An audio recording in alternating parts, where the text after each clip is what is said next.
Live.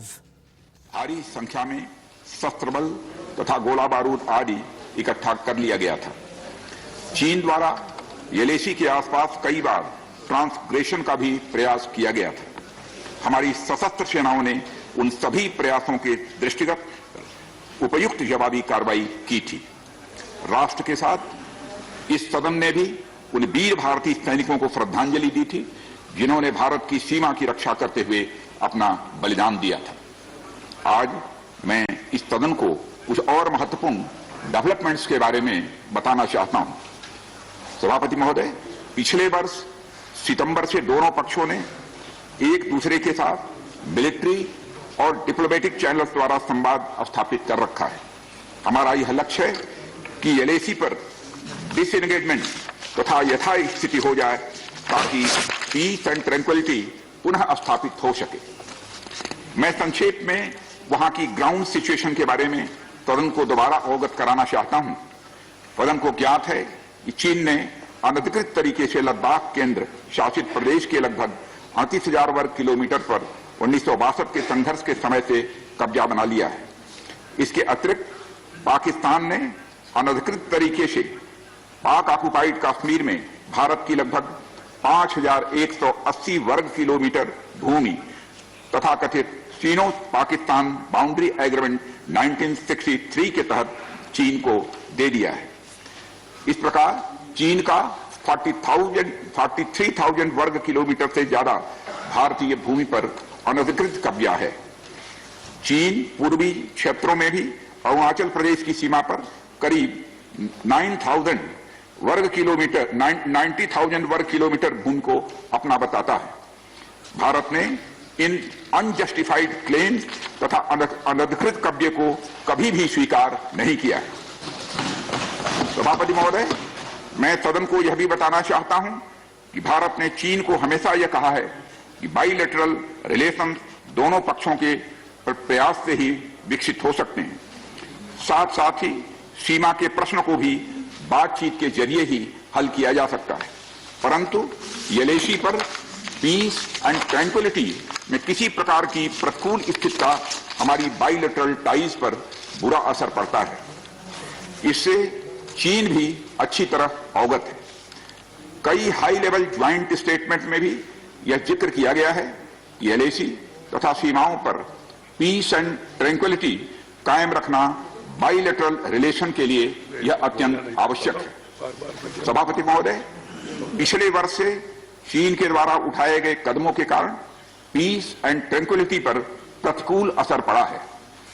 इसके फलस्वरूप चीन और भारत के संबंधों पर भी प्रभाव पड़ा है। उच्च स्तर पर चीन के साथ कई बार बातचीत के दौरान, जिसमें मेरे द्वारा चीनी रक्षा मंत्री के साथ पिछले सितंबर की बैठक और मेरे सहयोगी विदेश मंत्री श्री जयशंकर जी की चीनी विदेश मंत्री के साथ तथा हमारे एनएसए श्री अजीत जी डोभाल की अपने चीनी काउंटर पार्ट के साथ बातचीत शामिल है। हमने स्पष्ट कर दिया है सभापति महोदय कि यह अत्यंत आवश्यक है कि एलएसी के सभी फ्रिक्शन पॉइंट पर डिसएंगेजमेंट किया जाए ताकि पीस एंड ट्रैंक्विलिटी पुनः स्थापित हो सके। सभापति महोदय, पिछले वर्ष मैंने इस सदन को अवगत कराया था कि एलएसी के आसपास ईस्टर्न लद्दाख में कई फ्रिक्शन एरियाज बन गए हैं। चीन ने बड़ी संख्या में सेना एवं गोला बारूद आदि भी एलएसी के आसपास तथा उसके पीछे अपने क्षेत्रों में इकट्ठा कर लिया है।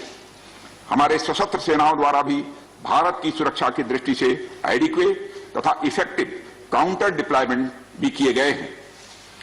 मुझे यह बताते हुए सभापति महोदय गर्व महसूस हो रहा है कि भारतीय सेनाओं ने इन सभी चुनौतियों का डटकर सामना किया है सभापति महोदय, तथा अपने शौर्य और बहादुरी का परिचय पेंगांग त्सो के साउथ एवं नॉर्थ बैंक पर दिया है।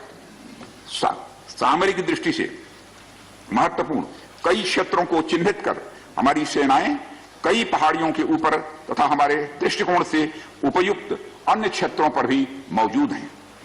भारतीय सेनाएं अत्यंत बहादुरी से लद्दाख की ऊंची दुर्गम पहाड़ियों तथा कई मीटर बर्फ के बीच में भी सीमाओं की रक्षा करते हुए अडिग हैं और इसी कारण हमारा एज बना हुआ है। सभापति महोदय, हमारी सेनाओं ने इस बार भी यह साबित करके दिखाया है कि भारत की संप्रभुता एवं अखंडता की रक्षा करने में वे सदैव हर चुनौती से लड़ने के लिए तत्पर हैं और अनवरत कर रहे हैं। सभापति महोदय, पिछले वर्ष से मिलिट्री एंड डिप्लोमेटिक लेवल पर चीन के साथ हमारा संबंध बना रहा है। इस बातचीत में हमने चीन को यह बताया है कि 3 सिद्धांतों के आधार पर हम इस समस्या का समाधान चाहते हैं। फर्स्ट, दोनों पक्षों द्वारा एलएसी को माना जाए और उसका आदर किया जाए। दूसरा, किसी भी पक्ष द्वारा यूनिलेटरली स्टेटस को बदलने का प्रयास न किया जाए। तीसरा, सभी समझौतों का दोनों पक्षों द्वारा पूर्ण रूप से पालन किया जाए। सभापति महोदय, फ्रिक्शन क्षेत्रों में डिसएंगेजमेंट के लिए भारत का यह मत है कि 2020 की फॉरवर्ड डिप्लॉयमेंट जो एक दूसरे के बहुत नजदीक हैं वे दूर हो जाएं और दोनों सेनाएं वापस अपनी अपनी स्थायी या मान्य चौकियों पर वापस लौट जाएं। सभापति महोदय, बातचीत के लिए हमारी स्ट्रेटेजी तथा अप्रोच माननीय प्रधानमंत्री जी के इस दिशा निर्देश पर आधारित है कि हम अपनी 1 इंच जमीन भी किसी और को नहीं लेने दें। हमारे दृढ़ संकल्प का ही यह फल है कि हम समझौते की स्थिति पर पहुंच गए हैं। इन दिशा निर्देशों के दृष्टिगत सितंबर 2020 से लगातार मिलिट्री एंड डिप्लोमेटिक लेवल पर दोनों पक्षों में कई बार बातचीत हुई है कि इस डिसएंगेजमेंट का म्यूचुअली एक्सेप्टेबल तरीका निकाला जाए। अभी तक सीनियर कमांडर्स के स्तर पर 9 राउंड्स की बातचीत हो चुकी है। राजनयिक स्तर पर भी WMCC यानी working mechanism for consultation and coordination of India China border affair के तहत भी बैठकें होती रही हैं। सभापति महोदय, मुझे सदन को यह बताते हुए खुशी हो रही है कि हमारे इस अप्रोच तथा सस्टेन्ड टॉक्स के फलस्वरूप चीन के साथ पैंगोंग लेक के नॉर्थ एवं साउथ बैंक पर डिसएंगेजमेंट का समझौता हो गया है। और इस बात पर भी सभापति महोदय इस बात पर भी सहमत हो गई है कि पैंगोंग लेक